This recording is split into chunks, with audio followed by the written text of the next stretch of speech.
Of such great powers or beings there may be conceivably a survival of a hugely remote period when consciousness was manifested perhaps in the shapes and forms long since withdrawn before the tide of advancing humanity, forms of which poetry and legend alone have caught a flying memory and called them gods, monsters, mythical beings of all sorts and kinds.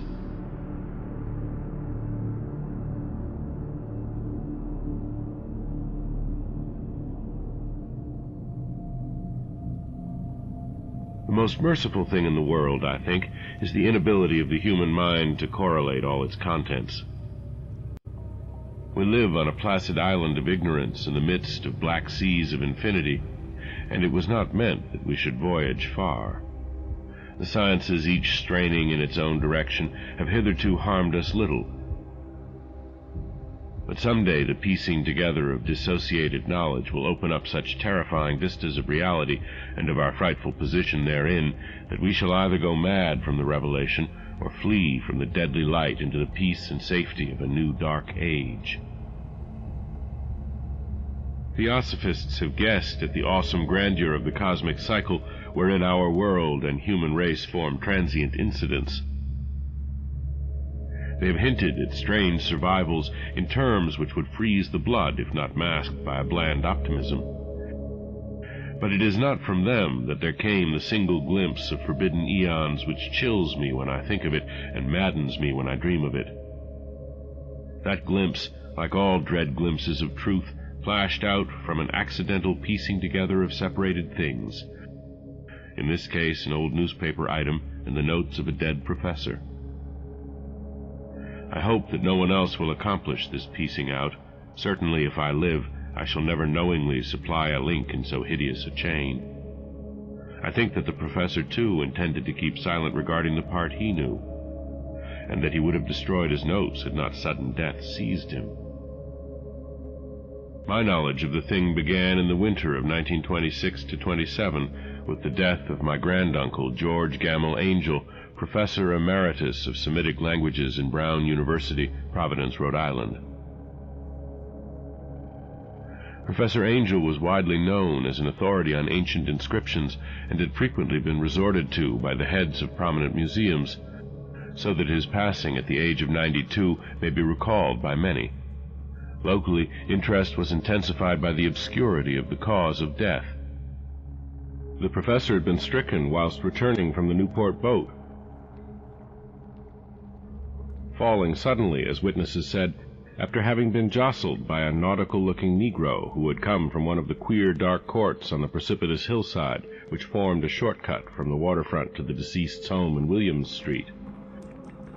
Physicians were unable to find any visible disorder, but concluded, after perplexed debate, that some obscure lesion of the heart, induced by the brisk ascent of so steep a hill by so elderly a man, was responsible for the end. At the time I saw no reason to dissent from this dictum, but latterly I am inclined to wonder, and more than wonder.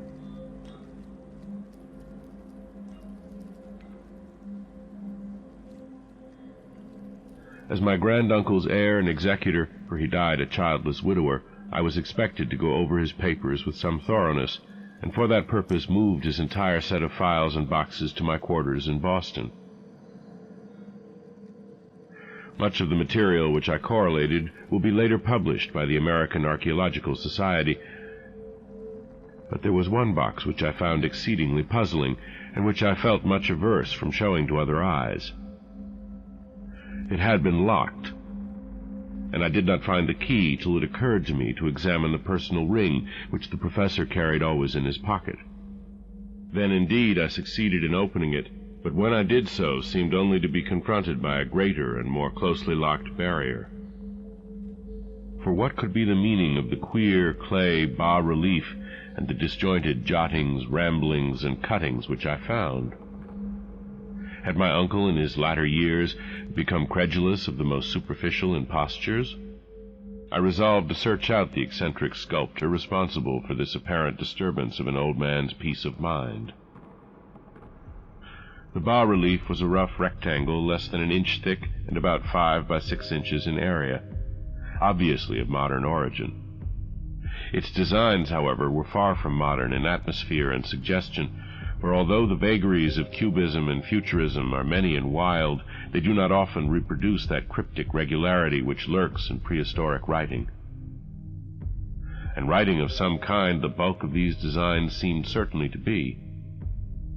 Though my memory, despite much familiarity with the papers and collections of my uncle, failed in any way to identify this particular species, or even to hint at its remotest affiliations. Above these apparent hieroglyphics was a figure of evidently pictorial intent, though its impressionistic execution forbade a very clear idea of its nature. It seemed to be a sort of monster, or symbol representing a monster, of a form which only a diseased fancy could conceive.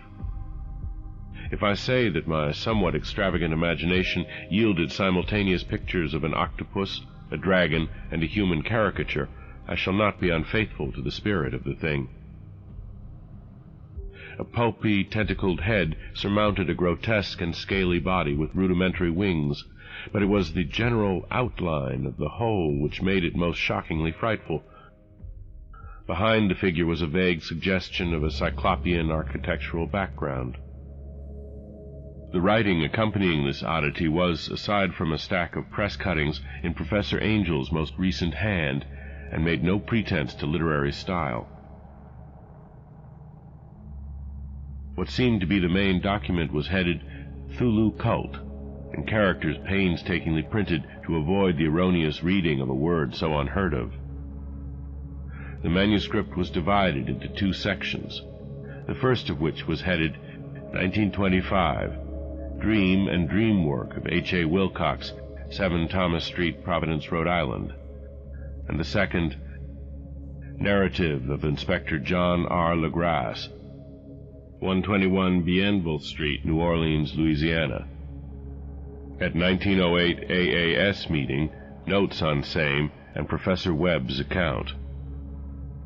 The other manuscript papers were all brief notes, some of them accounts of the queer dreams of different persons, some of them citations from theosophical books and magazines, notably W. Scott Eliot's Atlantis and the Lost Lemuria, and the rest comments on long-surviving secret societies and hidden cults, with references to passages in such mythological and anthropological source books as Fraser's Golden Bough and Miss Murray's Witch Cult in Western Europe.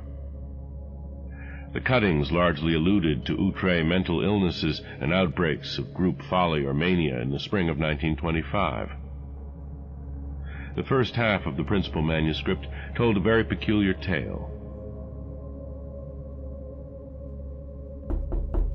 It appears that on March 1st, 1925, a thin, dark young man of neurotic and excited aspect had called upon Professor Angel, bearing the singular clay bas-relief, which was then exceedingly damp and fresh.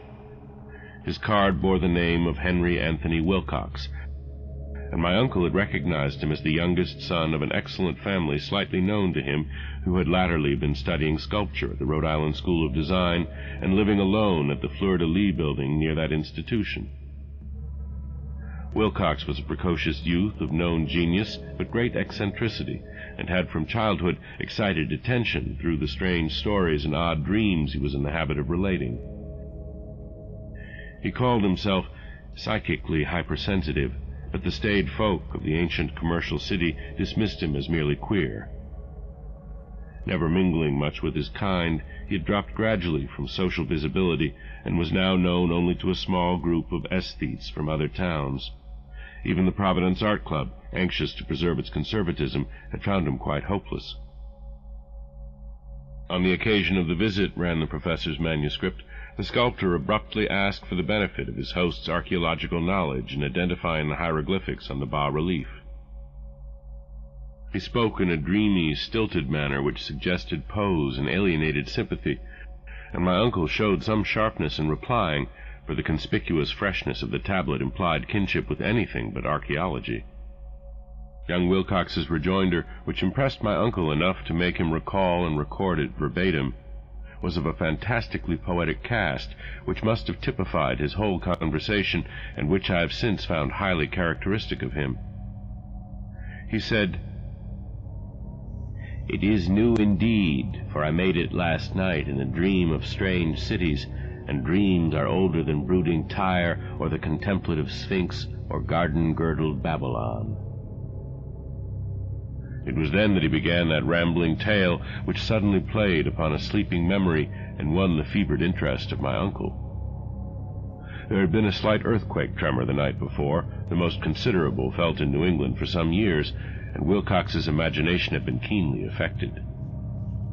Upon retiring, he had had an unprecedented dream of great cyclopean cities, of Titan blocks and sky-flung monoliths, all dripping with green ooze and sinister with latent horror.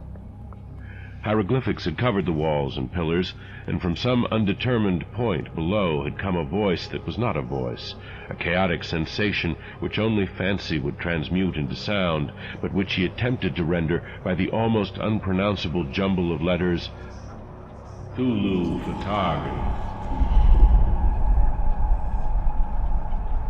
This verbal jumble was the key to the recollection which excited and disturbed Professor Angel. He questioned the sculptor with scientific minuteness and studied with almost frantic intensity the bas-relief on which the youth had found himself working, chilled and clad only in his nightclothes when waking had stolen bewilderingly over him. My uncle blamed his old age, Wilcox afterward said, for his slowness in recognizing both hieroglyphics and pictorial design. Many of his questions seemed highly out of place to his visitor, especially those which tried to connect the latter with strange cults or societies, and Wilcox could not understand the repeated promises of silence which he was offered in exchange for an admission of membership in some widespread mystical or paganly religious body. When Professor Angel became convinced that the sculptor was indeed ignorant of any cult or system of cryptic lore, he besieged his visitor with demands for future reports of dreams. This bore regular fruit, for after the first interview the manuscript records daily calls of the young man, during which he related startling fragments of nocturnal imagery whose burden was always some terrible cyclopean vista of dark and dripping stone, with a subterrene voice or intelligence shouting monotonously in enigmatical sense impacts, uninscribable save as gibberish. The two sounds most frequently repeated are those rendered by the letters Cthulhu and Rilye. On March 23rd, the manuscript continued, Wilcox failed to appear, and inquiries at his quarters revealed that he had been stricken with an obscure sort of fever and taken to the home of his family in Waterman Street. He had cried out in the night, arousing several other artists in the building, and had manifested since then only alternations of unconsciousness and delirium. My uncle had once telephoned the family, and from that time forward kept close watch of the case, calling often at the Thayer Street office of Dr. Toby, whom he learned to be in charge. The youth's febrile mind, apparently, was dwelling on strange things, and the doctor shuddered now and then as he spoke of them. They included not only a repetition of what he had formerly dreamed, but touched wildly on a gigantic thing miles high which walked or lumbered about. He had no time fully described this object, but occasional frantic words, as repeated by Dr. Toby, convinced the professor that it must be identical with the nameless monstrosity he had sought to depict in his dream sculpture.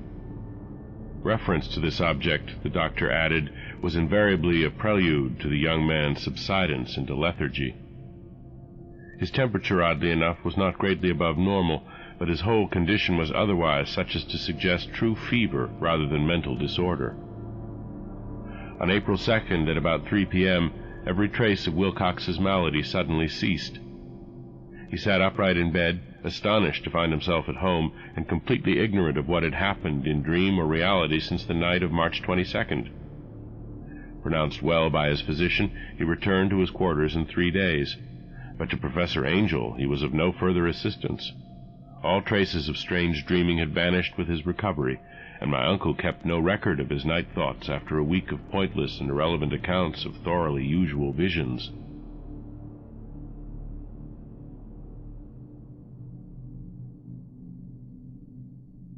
Here the first part of the manuscript ended, but references to certain of the scattered notes gave me much material for thought, So much, in fact, that only the ingrained skepticism then forming my philosophy can account for my continued distrust of the artist. The notes in question were those descriptive of the dreams of various persons covering the same period as that in which young Wilcox had had his strange visitations. My uncle, it seems, had quickly instituted a prodigiously far-flung body of inquiries amongst nearly all the friends whom he could question without impertinence, asking for nightly reports of their dreams and the dates of any notable visions for some time past. The reception of his request seems to have been varied, but he must, at the very least, have received more responses than any ordinary man could have handled without a secretary. This original correspondence was not preserved, but his notes formed a thorough and really significant digest. Average people in society and business, New England's traditional salt of the earth, gave an almost completely negative result, though scattered cases of uneasy but formless nocturnal impressions appeared here and there, always between March 23rd and April 2nd, the period of young Wilcox's delirium. Scientific men were little more affected, though 4 cases of vague descriptions suggest fugitive glimpses of strange landscapes, and in one case there is mentioned a dread of something abnormal. It was from the artists and poets that the pertinent answers came, and I know that panic would have broken loose had they been able to compare notes. As it was, lacking their original letters, I half suspected the compiler of having asked leading questions, or of having edited the correspondence in corroboration of what he had latently resolved to see. That is why I continued to feel that Wilcox, somehow cognizant of the old data which my uncle had possessed, had been imposing on the veteran scientist. These responses from aesthetes told a disturbing tale. From February 28th to April 2nd, a large proportion of them had dreamed very bizarre things, the intensity of the dreams being immeasurably the stronger during the period of the sculptor's delirium. Over a fourth of those who reported anything reported scenes and half-sounds not unlike those which Wilcox had described, and some of the dreamers confessed acute fear of the gigantic nameless thing visible toward the last. One case, which the note describes with emphasis, was very sad. The subject, a widely known architect with leanings toward theosophy and occultism, went violently insane on the date of young Wilcox's seizure, and expired several months later after incessant screamings to be saved from some escaped denizen of hell. Had my uncle referred to these cases by name instead of merely by number, I should have attempted some corroboration and personal investigation, but as it was, I succeeded in tracing down only a few. All of these, however, bore out the notes in full. I have often wondered if all the objects of the professor's questioning felt as puzzled as did this fraction. It is well that no explanation shall ever reach them. The press cuttings, as I have intimated, touched on cases of panic, mania, and eccentricity during the given period. Professor Angel must have employed a cutting bureau, for the number of extracts was tremendous, and the sources scattered throughout the globe. Here was a nocturnal suicide in London, where a lone sleeper had leaped from a window after a shocking cry. Here, likewise, a rambling letter to the editor of a paper in South America, where a fanatic deduces a dire future from visions he has seen. A dispatch from California describes a theosophist colony as donning white robes en masse for some glorious fulfillment which never arrives, whilst items from India speak guardedly of serious native unrest toward the end of March. Voodoo orgies multiply in Haiti, and African outposts report ominous mutterings. American officers in the Philippines find certain tribes bothersome about this time, and New York policemen are mobbed by hysterical Levantines on the night of March 22nd to 23rd. The west of Ireland, too, is full of wild rumor and legendary, and a fantastic painter named Ardois Bonneau hangs a blasphemous dream landscape in the Paris Spring Salon of 1926. And so numerous are the recorded troubles in insane asylums that only a miracle can have stopped the medical fraternity from noting strange parallelisms and drawing mystified conclusions. A weird bunch of cuttings, all told, and I can at this date scarcely envisage the callous rationalism with which I set them aside. But I was then convinced that young Wilcox had known of the older matters mentioned by the professor.